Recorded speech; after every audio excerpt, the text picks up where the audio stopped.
দেখো বন্ধুরা, সবাই কেমন আছো? আমি দেখো নেলপালিশ পরছি। আমার হলুদ রঙের আজকে হলুদ শাড়ি পরবো, ওই জন্য ম্যাচিং করে হলুদ রঙের শাড়ি নেলপালিশ পরছি আর পরে নিচ্ছি আলতা।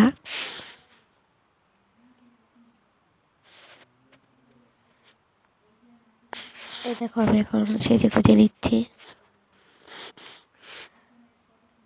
যাবো বিয়ে বাড়িতে গায়ে হলুদে।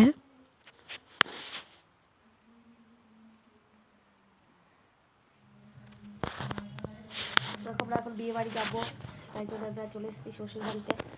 দেওরের বিয়ে, আর আজকে গায়ে হলুদ, ছেলে গায়ে হলুদ হয়ে বিকেলে যাবে বিয়ে বাড়ি। ওই জন্যে দেখো হলুদ শাড়ি পরে এসেছি। কেমন লাগছে? দেখো বিয়ে বাড়িতে থেকে চলে আসতে এবারে।